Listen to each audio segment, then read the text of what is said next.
मैं हमेशा एक्सप्लोर करता हूँ, ऑब्जर्व करता हूँ अपने स्टूडेंट्स को कि मेरे पास एक बैच आ रहा है, मैं उनको असाइनमेंट्स देता हूँ, फिर मैं ये देखता हूँ कि किस तरह के क्वेश्चंस वो कर रहे हैं। देन मुझे आइडिया हो जाता है कि यार जो ये स्टूडेंट्स का बैच मेरे पास आया ये इस पोजीशन पे खड़ा हुआ है। पेशेंस जो कि आजकल हम लोगों में नहीं है।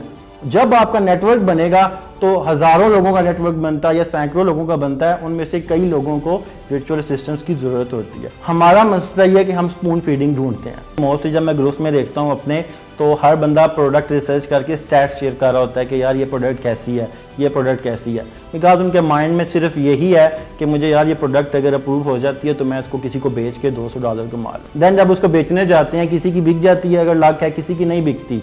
जब नहीं बिकती तो कहते हैं यार हमने तो 4 महीने ज़ाया किए हैं, वो डीमोटिवेट हो जाते हैं। एनेबलर्स का स्ट्रक्चर ही ऐसे साकिब अजहर साहब ने, फैसल अजहर साहब ने बनाया हुआ है कि जब आप एनेबलर्स को ज्वाइन करते हैं तो आपका जो मकसद है वो लोगों को सक्सेसफुल बनाना हो जाता है।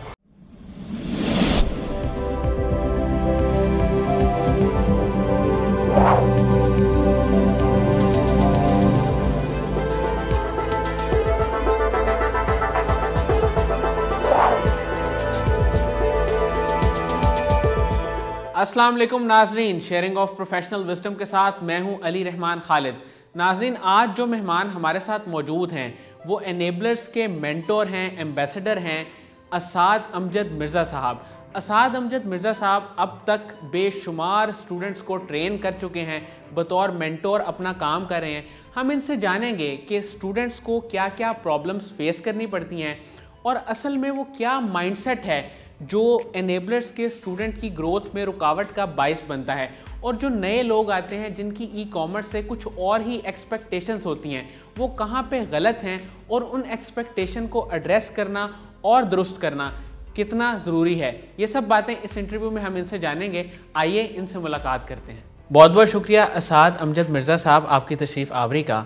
सर, सबसे पहले तो मुझे ये बताइएगा कि आपके बेशुमार स्टूडेंट्स यहाँ पे आते हैं, आपकी बहुत तारीफ़ करते हैं, तो आप ऐसा क्या उन पे जादू करते हैं? क्या आप किस तरह उनकी तरबियत करते हैं, उनको सिखाते हैं कि वो सभी माशाल्लाह इतनी सक्सेस स्टोरीज़ बन चुके हैं? फर्स्ट ऑफ ऑल तो thank you so much for inviting me on this such a great platform again. और जादू की तो कोई बात नहीं है, this is all blessing of almighty अल्लाह सुब्हानहू व तआला। मेन मैं इसमें अगर किसी को क्रेडिट दूं तो this is something I will say enablers, क्योंकि एनेबलर्स की ये ब्यूटी है कि whoever wants to join enablers like me या अदर एम्बेसडर्स, हमारा जो फोकस होता है या हमारा मकसद होता है कामयाब होना। बट एनेबलर्स का स्ट्रक्चर ही ऐसे साकिब अजहर साहब ने, फैसल अजहर साहब ने बनाया हुआ है कि जब आप एनेबलर्स को ज्वाइन करते हैं तो आपका जो मकसद है वो लोगों को सक्सेसफुल बनाना हो जाता है। तो वही एक चीज़ है जो हमने सीखी और उसको हम आगे अप्लाई कर रहे हैं, जिसकी वजह से काफ़ी लोग हमें पसंद भी करते हैं। बिकॉज मेरी, अगर आप मुझसे जिस तरह आपने जादू की बात की है, तो मैं हमेशा एक्सप्लोर करता हूँ, ऑब्जर्व करता हूँ अपने स्टूडेंट्स को कि मेरे पास एक बैच आ रहा है, मैं उनको असाइनमेंट्स देता हूँ, फिर मैं ये देखता हूँ कि किस तरह के क्वेश्चंस वो कर रहे हैं। देन मुझे आइडिया हो जाता है कि यार जो ये स्टूडेंट्स का बैच मेरे पास आया ये इस पोजीशन पे खड़ा हुआ है। फिर अकॉर्डिंग टू डैट सारी क्लासेस के बाद लास्ट क्लास हमारी हमेशा होती है फ्रीलांसिंग की, कि आपने जो कुछ भी सीखा, now how you are going to utilise it. तो उसको मैं फिर उनको लास्ट क्लास में जो मैंने ऑब्जर्व किया होता है वो चीज़ें मैं उनको सिखाता हूँ, जिसमें मेन चीज़ तो सबसे पहले होती है कि पेशेंस, जो कि आजकल हम लोगों में नहीं है। एवरीवन इसको, हर कोई एग्री करता है कि हम लोगों में पेशेंस नहीं है। उस जगह पे मैं हमेशा स्टूडेंट्स को दुनिया की सबसे बड़ी हस्ती हज़रत मोहम्मद सल्लल्लाहु अलैहि वसल्लम का एग्जाम्पल देता हूँ कि उन्होंने हमारे लिए पत्थर भी खाए, उन्होंने अपने पेट पे पत्थर बांध के फाके भी किए। अगर वो चाहते, वो अल्लाह ताला से एक बार दुआ करते या रिक्वेस्ट करते, और उनके लिए अल्लाह ताला ने फरमाया था कि मैं पहाड़ को सोने का बना दूंगा, बट उन्होंने नहीं किया। क्यों?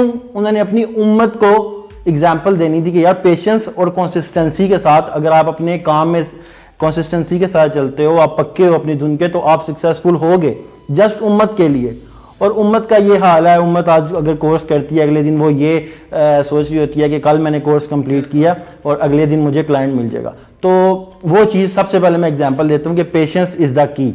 उसके बाद फोकस मेनली होता ये है कि स्टूडेंट्स समझते हैं कि एक कोर्स कर लेना, एक कोर्स कर लेना इनफ है आपको सक्सेसफुल होने के लिए।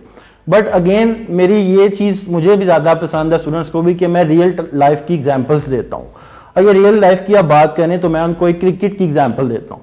मैं कहता हूँ यार आप क्रिकेट के बहुत अच्छे प्लेयर हो, आप घर में अपने बहन भाइयों को छक्के मार रहे हो, आप वालिद साहब बाल कराएं छक्का मारा, ये किया वो किया, लेकिन बाहर तो किसी को नहीं पता कि आप एक्सपर्ट हो या आप क्रिकेट के प्लेयर हो। जब आप फील्ड में जाओगे, फील्ड में जाके प्ले करोगे, देन लोगों को पता चलेगा कि यार ये बंदा, इसके अंदर पोटेंशियल है, then they are going to hire you या suggest you to the cricket board, then वो आपको आगे आगे लेके फील्ड में लेके आएंगे, देन आपकी सक्सेस शुरू होगी।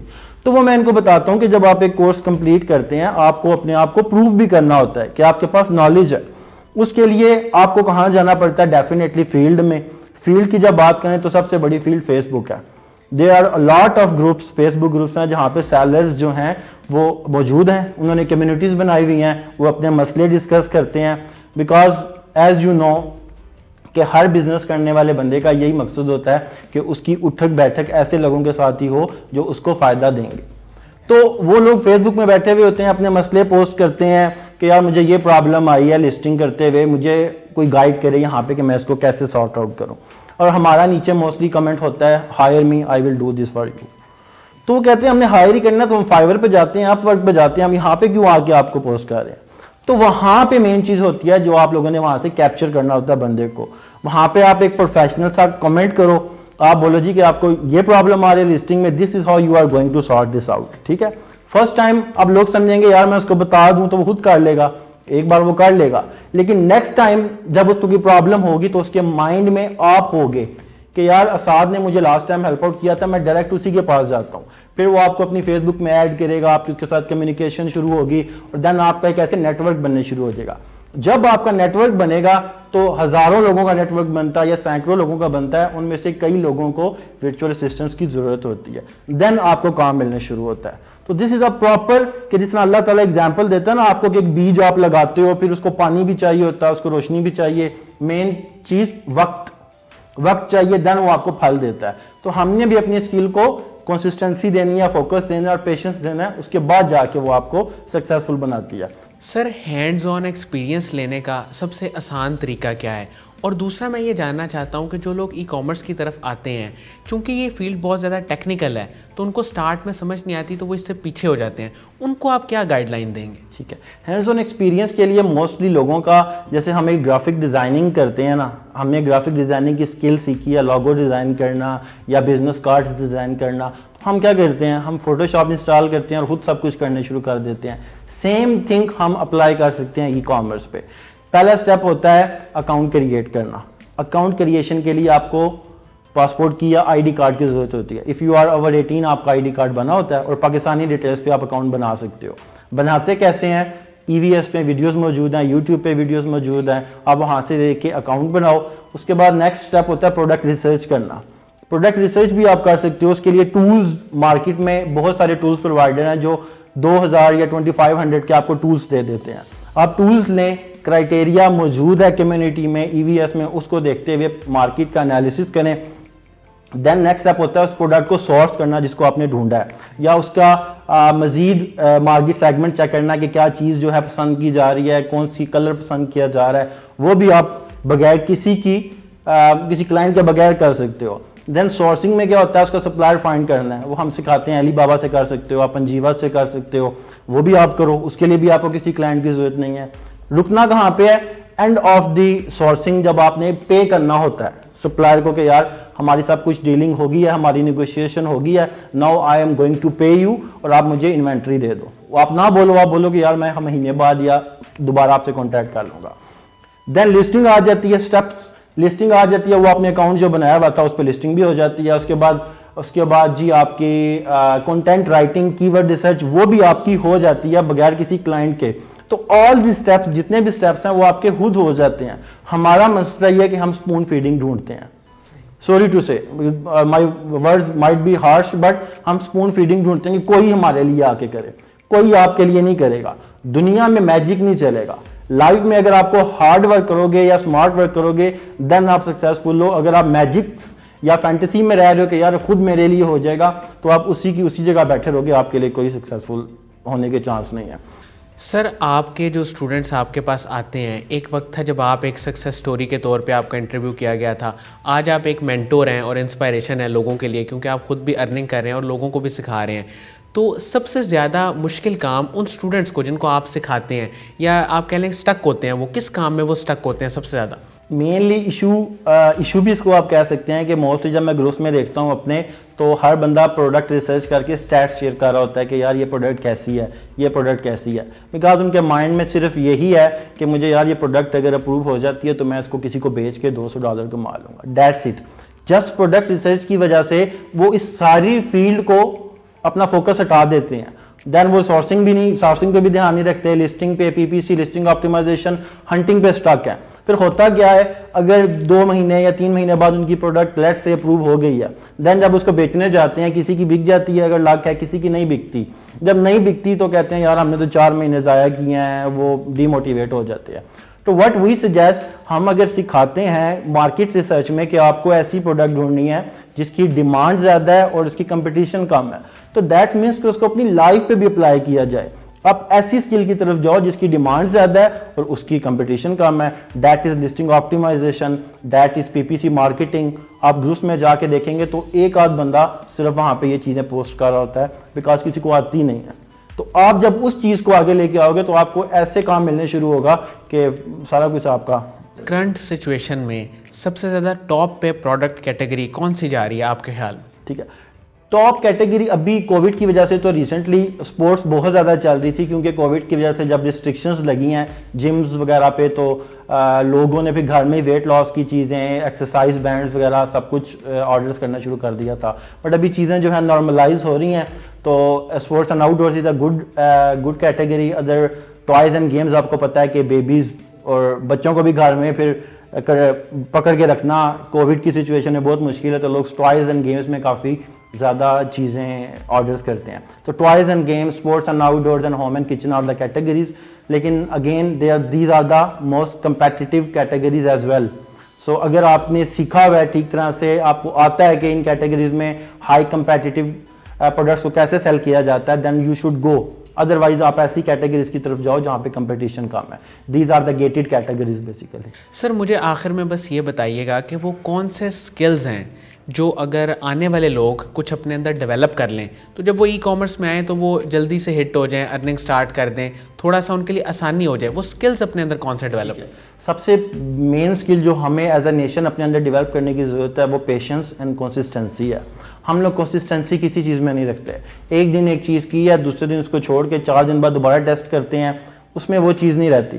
आप एक पौधे को जब पानी देते रहोगे, रोशनी देते रहोगे, हवा, तो वो ठीक तरह से ग्रो करेगा। लेकिन आप हफ्ते बाद, महीने बाद छोड़ के दोगे तो वो उसकी ग्रोथ वैसी नहीं होगी। तो जो भी स्किल आप सीखते हो, चाहे वो लिस्टिंग ऑप्टिमाइजेशन है, चाहे प्रोडक्ट रिसर्च है, चाहे जो भी है, उसको कंसिस्टेंसी के साथ और पेशेंस के साथ। प्लस हमारी बहुत बुरी आदत है कि हम दूसरे को कॉपी करना शुरू कर देते हैं।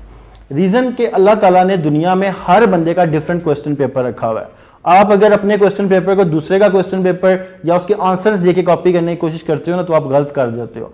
आपको अपनी मेहनत करनी है। Yes, you can follow the foot steps, लेकिन इसका मतलब नहीं कि एक बंदे को 2 क्लासेस के बाद अगर क्लाइंट मिल गया तो उसकी लक भी है मेहनत के साथ साथ। आपको नहीं मिला, इसका मतलब ये नहीं कि आप सक्सेसफुल नहीं होगे। मे भी अल्लाह ताला ने आपके क्वेश्चन पेपर में लिखा हो कि आपको 2 महीने बाद मिलना है और इससे बड़ा मिलना है। हम 2 क्लासेस के बाद हिम्मत हार के बैठ दें कि हमें नहीं मिला। तो कंसिस्टेंसी, पेशेंस एंड अगेन किसी को कॉपी नहीं करना और हमेशा अपनी मेहनत करनी है। अल्लाह ताला आपके लिए रास्ते आसान करता है। सर साकिब अज़हर साहब की पर्सनैलिटी ऐसी है कि वो बहुत ज़्यादा चीज़ों को अपडेट रखते हैं। अभी कुछ अर्सा पहले उन्होंने EVS का नया वर्जन निकाला और भी इसके अलावा एनेबलर्स के प्लेटफॉर्म पे वो बहुत ज़्यादा काम कर रहे हैं। उनके काम को आप कैसे देखते हैं? साकिब अज़हर साहब एंड फैसल अज़हर साहब, both brother are my inspiration basically. If I say कि इन्होंने मुझे, साकिब अज़हर साहब ने मुझे स्पेशली भाइयों की तरह ट्रीट किया, मुझे सपोर्ट किया। रिसेंटली मेरी मदर की डेथ हुई and I got demotivated many times, but he always motivated me कि यार आप मेरे भाई हो, कोई बात नहीं, आप थोड़ा ब्रेक ले लो। इस तरह बहुत सारी बार उन्होंने मुझे मोटिवेट किया। एंड अगेन हम खुद भी परेशान रहते हैं कि यार सर कल यूके में जाके सेमिनार कर रहे हैं, परसों आके फैसलाबाद गए हुए हैं, उस दिन वो जिन्ना कन्वेंशन में चले गए हैं। So he is very much busy person. And again लोगों को तो ये लगता है कि EVS पे वीडियोज़ आ गई हैं, नई वीडियोज़ आ रही हैं, अप टू डेट होता जा रहा है। Things are very easy, but हमें पता है कि किस तरह सर ने हमारी ड्यूटीज लगाई होती हैं कि साद आपने ये वीडियोस बनानी है, इमाद आपने ये वीडियोस बनानी है। सो आई मस्ट अप्रिशिएट कि sir as a team enablers को लेके बहुत अच्छी तरह चल रहे हैं, और उसका जो रिजल्ट है आपके सामने है कि वी आर जस्ट 3 years हमें होने वाले हैं and we are the largest e-commerce network in Pakistan. So I must appreciate Saqib Azhar साहब एंड अल्लाह ताला उनको ज़्यादा कामयाबी दे। बहुत बहुत शुक्रिया असाद अमजद मिर्ज़ा साहब, आपने हमारे लिए टाइम निकाला। नाज़रीन, मुझे उम्मीद है कि इस इंटरव्यू में मैंने बहुत ज़्यादा अवामी सवाल इनसे पूछे हैं ताकि जो लोग ई कॉमर्स में आना चाहते हैं, इसको सीखना चाहते हैं, उनके लिए फ़ायदा हो सके। बहुत बहुत शुक्रिया। अल्लाह हाफ़िज़।